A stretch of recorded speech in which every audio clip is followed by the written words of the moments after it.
Hello मेरे प्यारे दोस्तों, कैसे हैं आप सभी। मैं आप सभी का स्वागत करता हूं आपके गुरुजी चैनल एसपी झा पे। और आज हम लोग पढ़ने वाले हैं ज्योमेट्री यानी कि ज्यामिति, जिसमें कि पार्ट 8 पढ़ने वाले हैं। अगर आप लोगों ने पार्ट 1 से लेकर पार्ट 7 तक नहीं देखे तो इस वीडियो के डिस्क्रिप्शन में उसका लिंक मिल जाएगा, आप लोग जरूर देख लीजिए।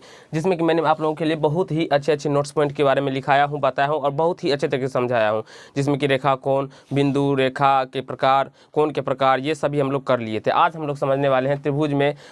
पार्ट 7 में हम लोग त्रिभुज के कोण के आधार पर कितने प्रकार होते हैं वो बारे में भी हम लोग समझ लिए थे। आज हम लोग समझेंगे भुजा के आधार पर त्रिभुज के प्रकार, और उसके जितने भी नोट्स पॉइंट बनते होंगे आपके एग्जाम में, जो आपको बिल्कुल ही पूछा जाता है होगा और आपको नहीं आता है, ये मैं आप लोग के लिए आज बहुत ही विशेष टॉपिक लेके आया हूँ। और आज अब चलिए हम लोग समझते हैं कि भुजा के आधार पर त्रिभुज के कितने प्रकार होते हैं, नहीं होते हैं। तो बेसिकली अगर हम बात करें तो भुजा के आधार पर त्रिभुज के 3 प्रकार होते हैं। भुजा के आधार पर कितने प्रकार होते हैं? त्रिभुज के 3 प्रकार होते हैं। सबसे पहले अगर बात करें तो समबाहु त्रिभुज, समद्विबाहु त्रिभुज और विषम बाहु त्रिभुज। अगर हम इंग्लिश में बात करें तो इक्विलेटरल ट्रायंगल, आइसोसेलेस ट्रायंगल और स्केलेन ट्रायंगल। तो ये त्रिभुज के आप लोग याद रखना होगा। आपको इंग्लिश भी याद रखिएगा, क्योंकि इंग्लिश याद रखने से क्या होगा, आप लोग को आगे की क्लास में जब जाइएगा तो आप लोग को क्या होगा, तो डायरेक्ट इंग्लिश का ही प्रयोग किया जाएगा। अधिक जगह मतलब अधिकांश बोल सकते हैं आप लोग जो इंग्लिश का ही प्रयोग किया जाता है। तो अगर आप लोग को आप पूछ दिया जाए जो स्केलेन ट्रायंगल क्या है, और आप लोग को भुजा के मतलब हिंदी में नाम याद है, उसका डेफिनेशन भी याद है, लेकिन जब आपसे स्केलेन ट्रायंगल पूछे तो आपको पता ही नहीं होगा, तो इसीलिए आप लोग इसको याद कर लीजिए। अब चलिए हम लोग समबाहु त्रिभुज के बारे में डिटेल से समझते हैं। समबाहु त्रिभुज क्या होता है, नहीं होता है। देखिए, समबाहु त्रिभुज का हम बात करें तो उसके नाम से ही उसका परिभाषा मतलब फाइंड होता है, पता चल जाता है हमें। कैसे पता चल जाता है?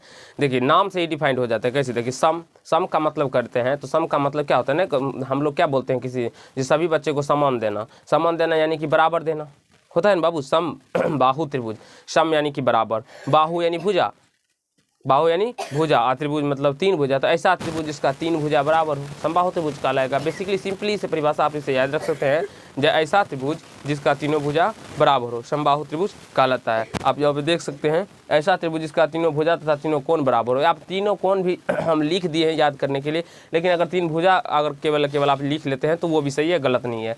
तो तीनों कोण भी बराबर होंगे इसके। देखिए, और मैं आप लोग को अभी बताऊँगा, तो वो समबाहु त्रिभुज कहलाता है। समबाहु त्रिभुज में जिसका तीनों भुजा बराबर होता है तो उसका 3 कोण भी बराबर होगा। जैसे कि अगर बात करें ये भुजा बराबर है, तो जितना तो ये तीनों कोण भी आपस में क्या होंगे, बराबर होंगे। और आप लोग को इससे पिछले के ही नोट्स पॉइंट में मैंने आप लोग को बताया था, क्या बताया था, कि त्रिभुज की तीनों कोणों का योग 180 डिग्री होता है। और ये तीनों कोण जब बराबर होंगे तो 180 में सिंपली हम 3 से भाग देंगे तो ये 60 डिग्री, ये भी 60 डिग्री और ये भी 60 डिग्री निकल के आ जाएगा। तो यहाँ पे देख सकते हैं इसका तीनों भुजा बराबर होता है, यानी AB बराबर BC बराबर AC। इसका प्रत्येक कोण 60 डिग्री का होता है। ये कोण जितना प्रत्येक कोण कितना डिग्री होगा, 60 डिग्री। ये भी 60 डिग्री, ये भी 60 डिग्री और ये भी 60 डिग्री, और जोड़ेंगे तो आप लोग को 180 डिग्री भी मिल जाएगा।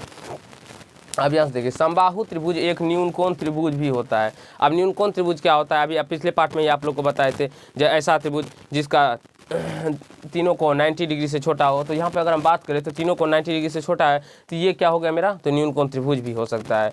तो आपको एग्जाम में पूछा जाता है कि क्या समबाहु त्रिभुज एक न्यून कोण त्रिभुज हो सकता है, हाँ या नहीं के बारे में लिखने के लिए यह ऑप्शन में दिया जाता है। तो इस प्रकार से तो आप लोग मार सकते हैं उसको और समझ सकते हैं।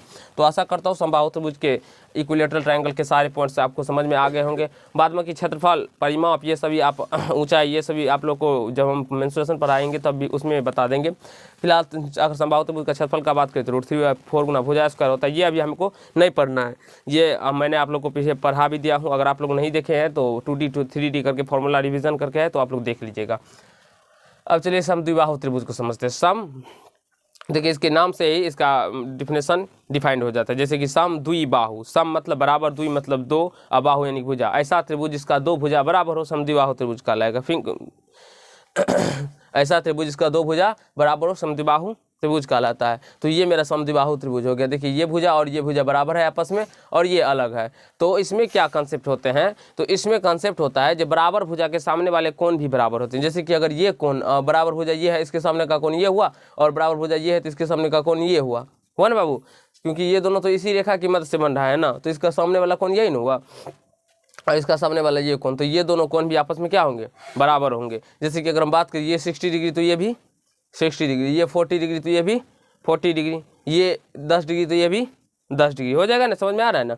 उसी प्रकार से अब ये इसमें देखिए, इसमें 2 भुजा बराबर होते हैं। जब अभी बताया आप लोग को AB बराबर AC, AB बराबर AC, ठीक है। इसमें बराबर भुजा के सामने वाले कोण भी बराबर होते हैं। बराबर भुजा देखिए, बराबर भुजा क्या है, ए बी का सामने वाला कोण सी है और ए सी का सामने वाला कोण बी है, तो कोण बी बराबर कोण सी हो जाए, क्योंकि इसमें बराबर भुजा के सामने वाले कोण भी आपस में बराबर होते हैं। अब सीन में देखिए, समद्विबाहु त्रिभुज एक न्यूनकोण समकोण एवं अधिकोण त्रिभुज हो सकता है। यानी कि समद्विबाहु त्रिभुज क्या हो सकता है, एक न्यूनकोण त्रिभुज भी हो सकता है, अधिकोण त्रिभुज भी हो सकता है और समकोण त्रिभुज भी हो सकता है। अब देखिए न्यूनकोण त्रिभुज कैसे हो सकता है, अगर हम मान लेते हैं ये 60 है और ये 60 है, तो ये दोनों भुजा बराबर हो जाएगा और ये भी क्या हो जाएगा 60 डिग्री, तो ऊपर का कोई लेना देना नहीं। अगर मान ले हम जी ये हम मान लेते हैं 75 डिग्री 75 डिग्री, तो ये भी निकल के कुछ ना कुछ आ ही जाएगा, तो ये भी 90 डिग्री से छोटा ही हुआ, तो एक न्यूनकोण त्रिभुज हो गया। अब दूसरा बात करते हैं हम समकोण त्रिभुज, अगर ये 45 और 45 ले तो ये 90 डिग्री हो जाएगा ना, क्योंकि दोनों कोण तो बराबर होगा, तो 45 45 हो जाएगा ये, और ये 90 डिग्री हो जाएगा, तो समकोण त्रिभुज हो गया ना। क्योंकि समकोण त्रिभुज ऐसा त्रिभुज जिसका एक कोण 90 डिग्री का हो, समझ में आ रहा है बाबू। उसी प्रकार से अधिकोण, अगर ये मान लेते हैं 120 डिग्री और ये 30 ले ले तो भी हो जाएगा। तो इस प्रकार से हम कर सकते हैं, कहीं से कोई समस्या नहीं है। समद्विबाहु त्रिभुज और यहाँ पे देखिए समबाहु त्रिभुज एक समद्विबाहु त्रिभुज भी हो सकता है। समबाहु त्रिभुज यहाँ पे देखिए इसके भी दो भुजा बराबर है ना, तो ये भी ये क्या हो सकते हैं, समद्विबाहु त्रिभुज हो सकते हैं। तो आशा करता हूँ आप लोग को समझ में समद्विबाहु त्रिभुज आ गया होगा, कहीं से कोई समस्या या झोल नहीं बचा होगा। अब विषमबाहु त्रिभुज को देखिए, विषमबाहु त्रिभुज क्या होता है, ऐसा त्रिभुज जिसका तीनों भुजा अलग अलग हो। यानी कि इसमें विषम आपको पहले ही पता चलता होगा, नाम से ही इसके डिफाइंड है जो विषम, विषम यानी कि क्या है, अलग अलग। तो ऐसा त्रिभुज जिसका तीनों भुजा अलग अलग हो विषमबाहु त्रिभुज कहलाता है। इसका सारे भुजा अलग अलग होते हैं। तो आशा करता हूँ दोस्त ये सारे पॉइंट्स आपको समझ में आ गया होगा, कहीं से दिक्कत समस्या का सामना नहीं करना पड़ रहा होगा। अगर आप लोग को ये पाठ अच्छा लगा होगा तो वीडियो को लाइक कीजिएगा, कमेंट कीजिएगा, शेयर कीजिएगा और चैनल पर नहीं होगा तो चैनल को सब्सक्राइब करके बेल आइकन को प्रेस कर लीजिएगा, जिससे मेरे हर एक वीडियो का नोटिफिकेशन आप तक पहुँचता रहे। धन्यवाद। इसी तरह के कंसेप्ट हम लोग आप लोगों के लिए लेके आते रहते हैं और आपको समझाने का प्रयास करते हैं। तो अगर आप लोग को अच्छा लगा तो जरूर ही एक गुरु जी के लिए लाइक तो जरूर कीजिएगा। धन्यवाद।